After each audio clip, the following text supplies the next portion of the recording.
Next on Newsmax Prime, the pulse of the polls. Donald Trump's lead increases among Republicans while Joe Biden breaks through for the Dems, topping Hillary in a mythical matchup against the GOP.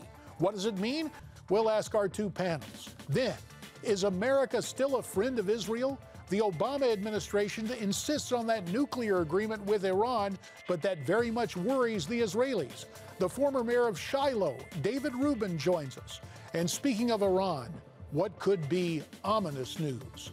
Newsmax Prime starts now.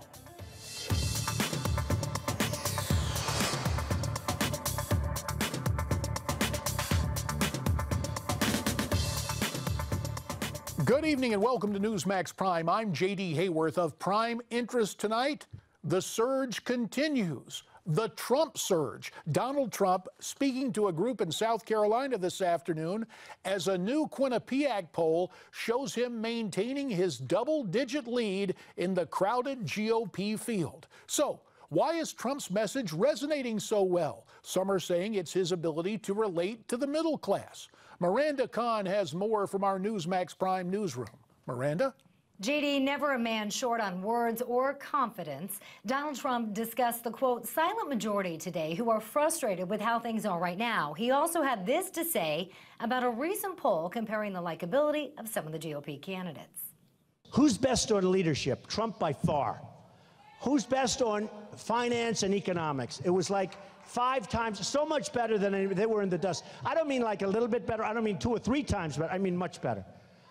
And who's better on the only thing I did badly on was, is he a nice person? And people said, no, he's not. I was last in terms of niceness. But I think I'm the nicest of all. I just don't want to be taken advantage of. Does that make sense? Many people say candidates grow into that role, and that is what is being said about Donald Trump. MSNBC's Joe Scarborough, host of Morning Joe, credits Trump for his ability to hammer his message home. A real discipline when it comes to message. Yeah. It's that middle class populist message that Steve Schmidt and I and other Republicans have been talking about for a long time. Bill Kristol, even though he may not like Trump. This is the message that cuts through, and this is a message that Republicans win with.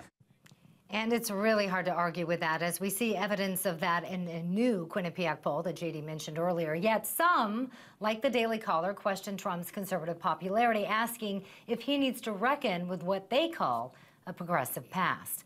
Another interesting point brought up was the contrast between the Republican frontrunner, who insists on doing his interviews in public, and current Democratic frontrunner Hillary Clinton, who held her news conference yesterday on a lit stage with a tractor behind her as a prop under enhanced lighting.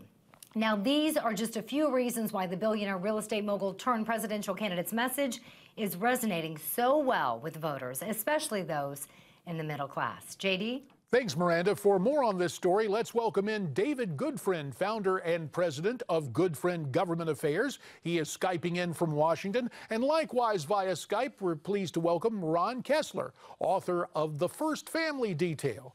Secret Service agents revealed the hidden lives of the presidents. Gentlemen, we talk about that new Quinnipiac poll, specifically on the numbers. Donald Trump's lead increases to 28%. That's up 8 points from last month. Dr. Ben Carson at 12%. Jeb Bush, Ted Cruz, Marco Rubio all check in with 7%. No other Republican tops 6%. So, David, almost every other poll has Trump rising and other Republican candidates struggling. Does this prove to you that Trump will have staying power? Well, I've always believed he'll have staying power. If for no other reason, he had a lot of resources at his disposal. Now he has a lot of momentum and a huge lead in the polls. So I think as we look at the primary schedule that starts in earnest early next year in February, you can bet that Donald Trump will be on the scene and part of the debate and probably leading the pack well into the spring. I think the bigger issue for the Republican Party is, as people realize that they're choosing their candidate for president, will there be any voices in the party that say, wait a second, we got to make sure we're going to have somebody who wins? I think he's doing extremely well because this is really the Republican base he's speaking to. He's managed to get a plurality, not a majority, let's remember, but a plurality within the Republican primary voters and he's very strong, but people are going to start asking, can he win come November? And that will be a real test of his staying power. And to that point, Ron Kessler, you have been on with us before, almost talking about two Donald Trumps, the public Donald, the private Donald. Who is the real Trump, and has he shown up yet on the campaign trail, in your opinion? No, he hasn't. I interviewed Norma Forder, who was his top aide for 26 years, knew him better than almost anybody on both the business and the social side. And she said there are two Donald Trumps. One is the outrageous one who makes provocative comments on TV to get attention for his brand and now for his campaign. The other one is the real Donald, the savvy businessman who built this empire of 22,500 employees. And I got a chance to see that real side when I did a book on Palm Beach called The Season almost 2 decades ago. I've known him ever since. I've interviewed his people. And what he is like behind the scenes is a very reasonable guy who's very meticulous, gets into the details of planning his buildings, treats his employees with respect, unlike Hillary Clinton, who's so nasty to her Secret Service agents that being assigned to her detail is considered a form of punishment. I think when it comes, if he does get into the general election, he will moderate his position. A few years ago, he told me that the GOP will never win if it comes across as mean-spirited towards Hispanics. So he gets it. He knows how to market himself just the way he markets his buildings. Well, marketing is a part of campaigning regardless of party identification, also addressing issues of the day. And in the wake of what happened yesterday on live TV in Southern Virginia, that double murder, today in Greenville, South Carolina, Mr. Trump spoke out about those calls for gun control that have followed the tragedy. Let's listen to what Donald had to say and get your reaction. So something has to happen. At the same time, it's not about the guns. It's about mental instability. You have people with great mental instability. And it's a shame because if you look at this man that did this horrible act, people knew that he was mentally unstable for years. And it's a shame that he couldn't have been in a hospital or something. So, David Goodfriend, you say that Trump is playing to the base. That response seems to echo what a lot of conservatives are saying.